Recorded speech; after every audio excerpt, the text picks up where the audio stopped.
Are here. Happy Thursday. We have a dressage arena. Isn't it cool? You worked really hard on it. So tonight we're going to be giving a geometry lesson. And a math class. And a math class. Basic arithmetic. We're going to teach you about the dimensions of the dressage arena and how to ride accurate figures, because that is one of your big pet peeves for sure. Have you noticed that? Yes. You always are yelling about geometry. So we're going to talk about geometry. We have a few questions to answer. Also, a few announcements. Number one, I'm doing a webinar on flying changes, not this Sunday, but next Sunday, the 19th. So be sure to come to that. What are your flying changes tips? We filmed actually a video today of Herman teaching Kane, my assistant, on flying changes. How did that go? It went well. It went well. Better than the preparation exercises went so well that then we didn't have the trouble that we normally have. So there we go. Yes. The key to flying changes is good preparation. Yeah. But I'm going to really go into during the webinar, like what is a flying change, how you train the flying changes, because I think flying changes is a place where a lot of people and horses get stuck. Like they get to second level and then they can't get a flying change on their horse, and then you're stuck at second level. So you want to learn how to do the flying changes. Are definitely a stepping off point for the next summit. Yes. So flying changes are also really fun. Like when they go well, it's like, wee. And it's also the thing about flying changes is it requires such harmony and like communication with your horse to get everything to happen when it's supposed to happen is like really, really good. So. And the really hard thing for me, they were the hardest things for me to learn when I was first starting to ride, because like shoulder in, you go, oh, I'm losing the shoulder, I'll move that over here. Oh, I need to fix a little of that. Flying changes, everything has to be right, and it has to be right now. Yeah. You can't fiddle fat. It's like it has to be right and go. Yeah. So it's very hard. Everything has to happen in like a split second. So, okay, I wanted to start with a few questions from our supporters on Patreon. The first question is from Deb Porter. Actually, both are from Deb Porter. Do riders ever mount from the right? Should horses learn to be mounted from the right? Pros and cons. So I know a lot of people who start their horses and always get on left and right. And a funny story, the first time I saw, what do they do when they do the cows? There's a header and a healer. And a healer. Right. And then the healer gets off on the right side. The first time I saw that, I thought, oh my God, blasphemy. He's getting off on the wrong side of the horse. Horses will do what you train them to do. And I had knee surgery on my left knee, and then I couldn't get on. And I tried to get on cue with my right leg. He got scared. I got scared. It was it was traumatic for everybody. And so I sort of had to climb along with my bad knee up anyway. So I think it's a good idea to break your horse to either side, because it really doesn't matter.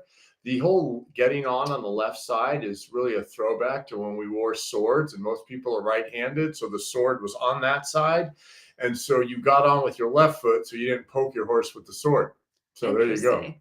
But I mean, yeah, like theoretically, it would be great if you could get on both sides, because everything we want our horses to be symmetrical. And so I think that when we always get on the left side, it pulls the saddle off to the left.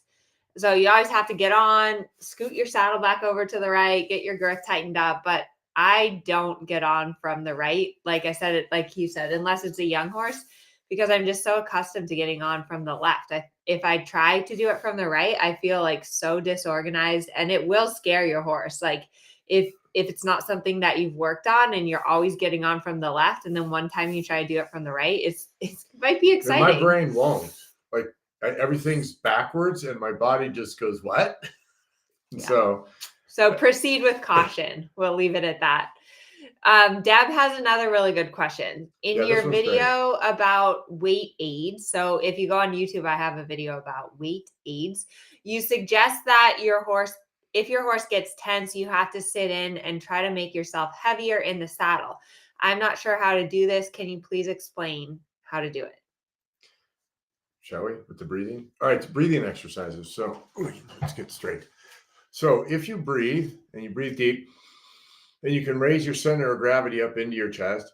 And then you keep your posture and you exhale and you try and feel yourself lower, right? And you play with your center of gravity with your breathing. And that's how you control your weight, because you want to sit down in the horse, not so heavy that you push their backs away and then they can't come up. But you want to lighten yourself.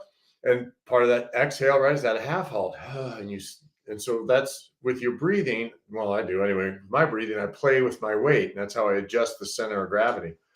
Yeah. On a more practical like level, I think that when your horse gets tense, usually what happens is that you get tense or worried about what might happen. And then when we get tense, our tendency is to lean forward and raise our hands up, which puts your center of gravity up and it takes your weight off of the horse. So I just think of sitting back, keeping my hands down. And then if you would breathe. Well, because if you breathe short, that would be the perfect recipe. That's that short breath, and that lifts you out of the tack. And it's, yeah. And but that's how you get back into also, when you breathe, you should think about like breathing in from your belly button. Like if you breathe correctly, you should stick your belly out. Like, don't worry about looking fat and sucking your tummy in. Yeah, that's not, because you need to be able to pooch your belly out over the pommel. Yeah. Right? Your belly's got to out over the pommel. Yeah. So you breathe into your stomach, not just your chest. Okay. Those are questions from Deb. She's one of our supporters on Patreon. I'm also supposed to mention our new Patreon supporters, Karen, Ellie Day, Fiona Ferguson, Diana, Laura Dunlap, and Michael Johnson. So thank you guys. Thank you guys very much. Yeah. I appreciate that a lot. If you're not yet on Patreon, the link is above or below. Basically, it's like a tip jar. So if you like these little free things and you want to leave us a tip, go to Patreon. On Patreon, there's also a lot of like behind the scenes training and just more content for you guys. So we are going to get started with our geometry lesson and explain to you the dimensions of the arena. And then maybe we'll do some Pictionary where we can draw like a pattern and the other one can guess it. Okay. So fair geometry warning, lesson. I ride better than I draw, so I don't know that my shapes are going to be okay. All right, should we pull that a little closer? Yeah. Levi's afraid. Yeah, Levi's afraid. Okay. Okay, here's the dressage court. So where's the pen? We're going to tip it up so you can see the letter C. All right, there we go. So a dressage arena is 20 meters long. And you have 60 meters long, 20 meters wide. So you've got 5 letters, and 5 goes into 60 12 times. So you've got 12 meters, 12, 12, 12. That looks like 17. Okay. 12 okay, so meters. There's 12 meters between the letters. Each letter. So 12. And then 12. And then the last 12 meters is cut in half. So you've got 6 and 6. Now, so for the middle letters, everything is backwards on the screen. That's well, annoying. On that one, but the other one's probably okay. No. Oh. Yeah. Sorry, you guys. Everything is backwards on the YouTube. Oh well. We're not writing backwards. We're writing correctly. Okay. The middle letters, by the way, everybody knows where X is. Then it's G-I, love, dressage. G-I-L-D. Those are the letters on the center line. The letters on the center line are G-I-L-D. So we got 6 meters. So from A to G is 6. Then from G to I is 12. So this point is 18. So you have to come up here to make a 20-meter circle. Yes, that is very, very important. So draw a 20-meter circle. Okay, so in here.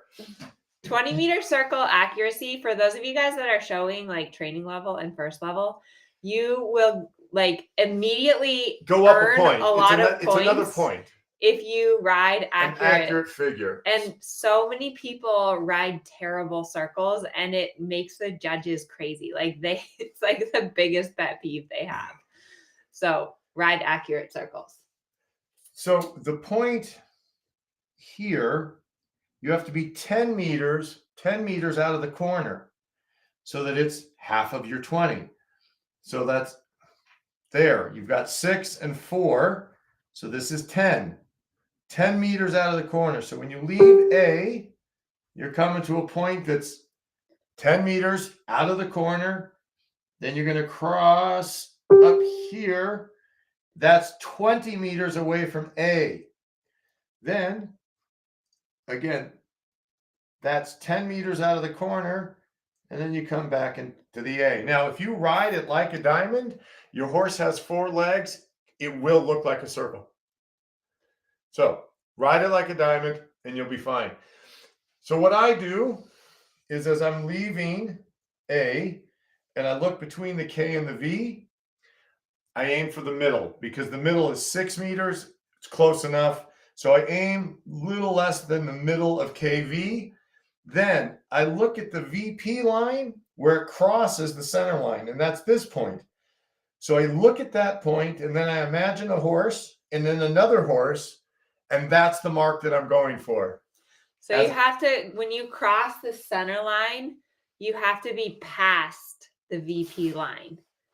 That's really important because otherwise you're making like an 18-meter oval rather than a 20-meter circle. And then as you approach that center line, then it's eyes up again, look between the P and the F, and you're looking for the middle, a little less than the middle, but still, because the middle would be 6, a little less than that, the middle of that, and then you come back to A. It's a circle. Circles don't have corners, right? So you have to not go into the corner. And then this point is the same point for this 20-meter circle in the middle.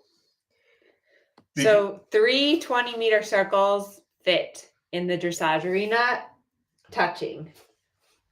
Because from X, you have to be 2 meters away from I. So it's the same point. This is 10 meters, and then this is 10 meters.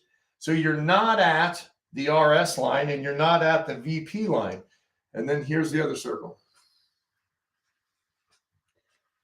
And I think you messed up. G is down here. Oh, right, because C's up there. So someone it's put, so Melinda, you're right, yeah, Melinda. I'm upside down. So it's G-I-L-D. Yes, I went the wrong way. Thank you. Yeah. And then my circle here got turned around. But the reason that like that we have a court and that we want to ride with accurate geometry is that it gets your horse on the aids. Like really, it gets your horse paying attention. It gives you direction. This week's YouTube video was on another cone video with canter transitions this time. And so, you know, if you don't have a dressage court, setting out some cones is a really great way to practice riding these accurate circles. Even if you do have a dressage court, a lot of times we'll set up cones like for the touch points of whatever exercise that we're working on. And that really helps the students to ride accurately. It helps all of us to ride accurately. Like if you have somewhere that you're looking, somewhere that you're going, it really, really does help. That was somebody that mentioned it last week with the cones as to why did the horse go so much better when she had the cones. Yeah. And the things that you do with your body to get from point A to point B, talk to the horse. It gets the horse better on the aids. And so that's why the accuracy is so important. Yeah. Okay, we don't have that many questions tonight. So why don't you guys that are watching live type in the chat if you would like us to draw out a pattern for you. So while we're waiting, should we delete this? Yeah, we'll try and erase it. Yeah, we'll go. It's pretty good. It stays a little on the tape. Okay, what's your favorite pattern? You start drawing it and I'll guess. It will be like Pictionary. What's your favorite pattern to ride? He always rides patterns. Like I just randomly ride around the arena. He rides perfect patterns. Oh, I knew it. Ice cream cone. Look, someone else put ice cream scoop. Yeah. Ice my cream 20-meter scoop. circle, and then the straight, and then back up. Oh my gosh, your circle is so bad. I just can't draw. When he rides, the circles are a round. lot better. So, but yeah, I do the ice cream cone and the 20-meter circle. Okay, so we should do a YouTube video on this, but his favorite pattern for the canter transition is to do the ice cream cone, and then you do 20-meter circle and canter. Yeah. And then the ice cream cone the other way. And the hard part about the ice cream cone is you have to go from bending, like you have to bend your horse on the 10-meter half circle. Then you have to go straight. Change the bend. And then bend the horse the other way. Okay. Okay, so someone wants okay, I'll draw this. Yeah, you probably better. I'll draw a 3-loop serpentine and you can explain it. You no longer have to do a 3-loop serpentine in training 3. No, but you do. Oh, so we'll do a 3-loop serpentine and then we'll do the new training level test 3-loop. So first we're going to do a 3-loop serpentine. Starting at A. Okay. It's hard to draw on this. You kind of got to bounce it over that tape. Okay. What are your tips? So it's half of a 20-meter circle. Now, let's stop right here. Perpendicular to the center line. The mistake that is most commonly performed is that... Here, you have pokey. Okay, the mistake that's most commonly performed is people don't ride this part fat enough. They come here and then they go at an angle. And then they come and they're not perpendicular to the center line. You have to make... Oops. Yeah. So we'll do correct. Oh God, it's hard to draw this. It's much easier to write it. So the trick is to make sure that you come out here fat enough so that you're perpendicular to the center line when you cross it. So you've got the bend to the right, then you're straight, then you change the bend as you leave the center line. It's hard. Yeah, we should We need like a stencil or something. We We're still on a learning curve with this thing. But so basically your 3-loop serpentine is 3 half 20-meter circles. And you have to cross the center line perpendicular to the center line. It's also important that you do not ride corners on your serpentine. So like if your serpentine starts at A, say, you ride into the corner before your serpentine starts, and then you cut the corner once you start the serpentine. And that's something that the judges definitely look for. Also remember to change your posting diagonal. So every time that you change direction, you need to change the posting diagonal. Oh, is that the right diameter? Yeah, it's going to be better than what we got. Okay, apparently we need stencils to ride, to draw the circles. It's hard to draw on this thing. Maybe. Like that? Oh yeah. Yeah, well, we got to stretch it out. Give me that half. No, it's not going to work. And I'll move it up here. It's fine. You get the idea. I got to get some. Okay. The next pattern is the training level test 3. And that's the shallow loop. So you go like this. And then you have to go to X. It starts near K, right? How's it read? Oh, yeah. Because you have to come into the corner and it starts at K.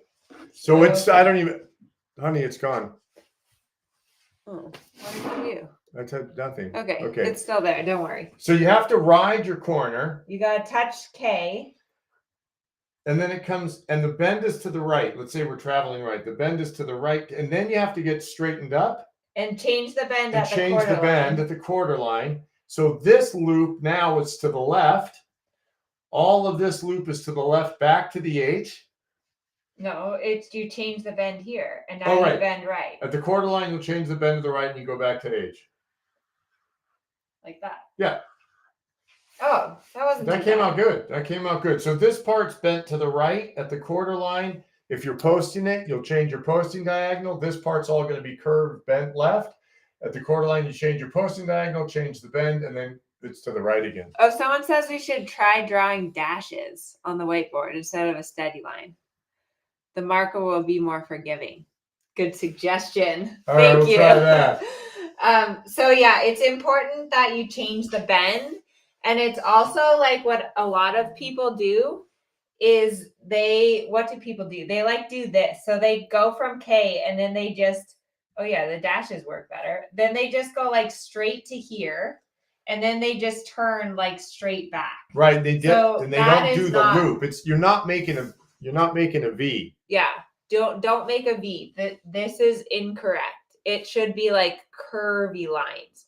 But you also don't want to go past the center line. Like you don't want your horse's butt to go past the center line.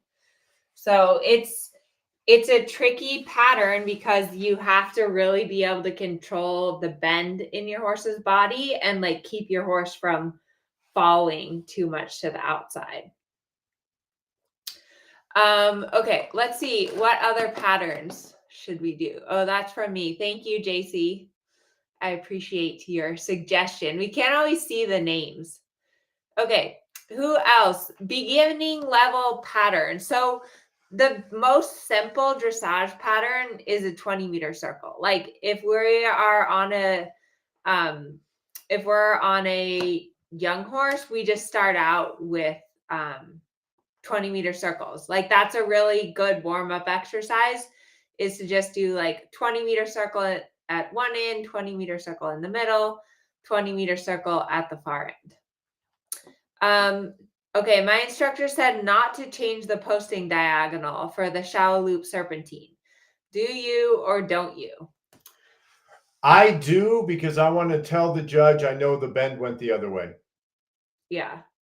But judges technically don't judge you on posting diagonal. Like they're not supposed to. Right. It doesn't take down from the movement. But it affects the balance. And at the end of it'll affect the rider's score. Yeah.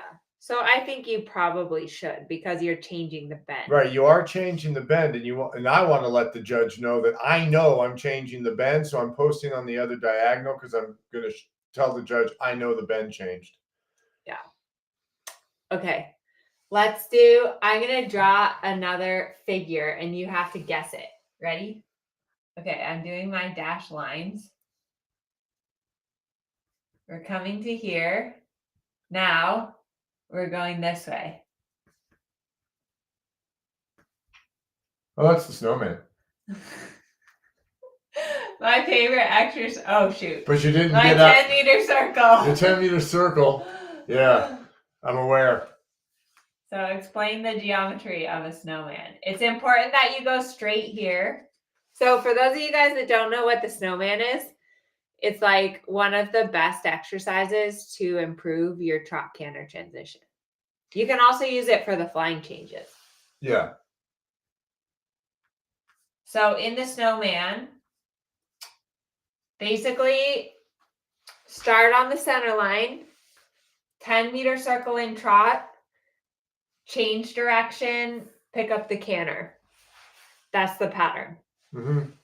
There's a video on my YouTube channel if you haven't seen the snowman in action. And then you do a 20-meter circle in canter. Like that.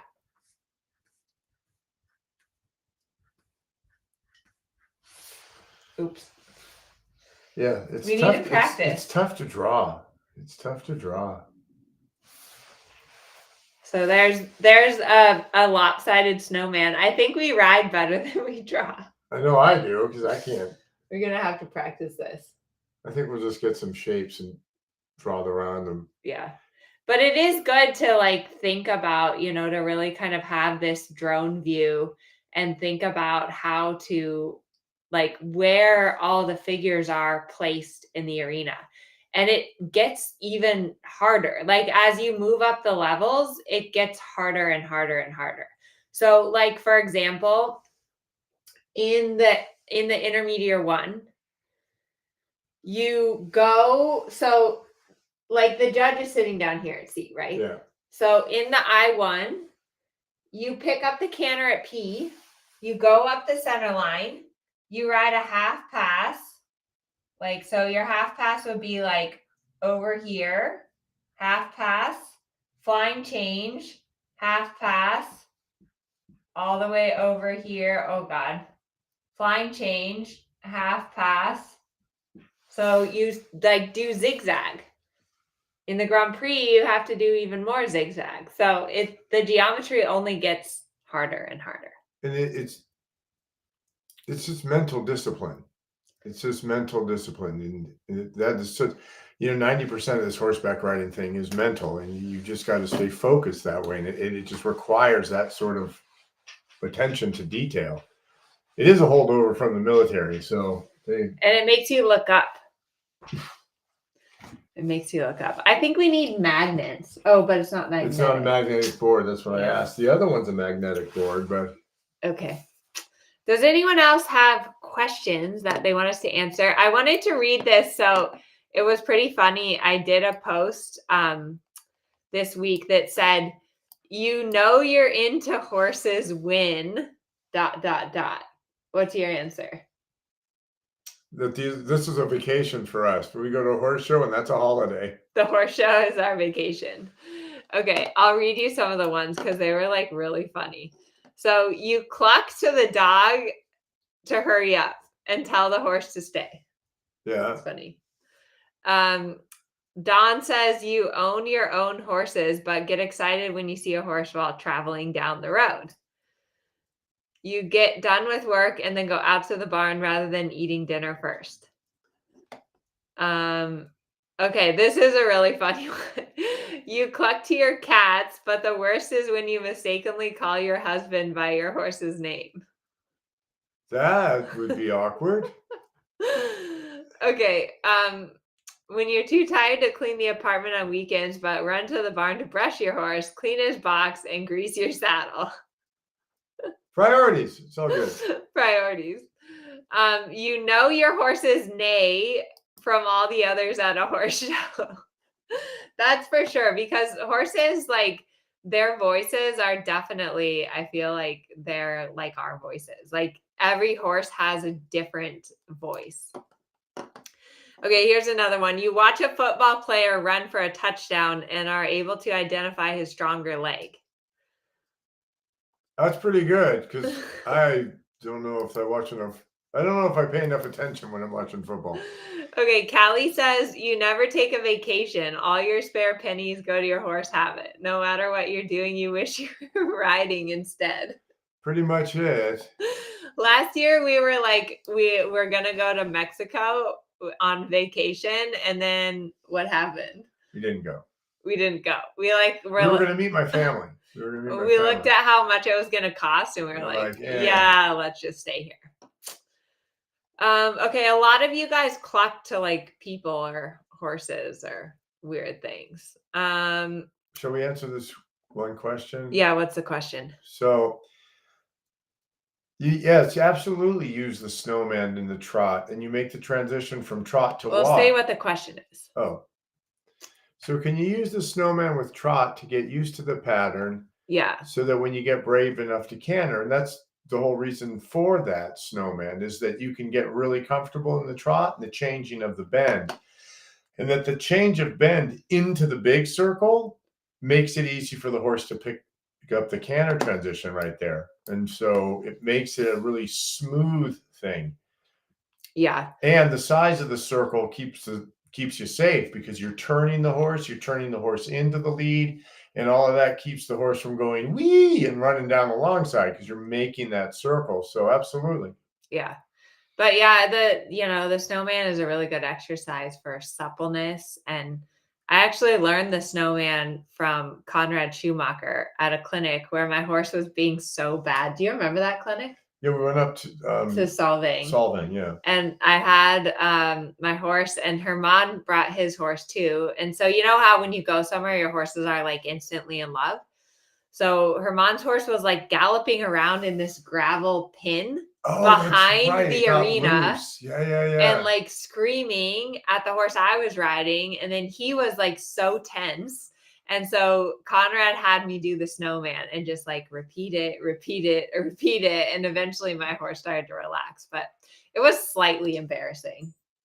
Yeah. Especially because Conrad like told me at the end what a terrible rider I was. Yeah, he was not impressed at all. He was not impressed with my riding. So anyways, I hope you enjoyed this. We will practice. Next time our artwork will be better. We promise. And I think I get some shapes. Yeah. And be sure to RSVP for the webinar on flying changes. That's not this Sunday, but next Sunday at 12 noon Pacific time. And visit us on Patreon. All right. Thank you guys. Have a good evening. Good night.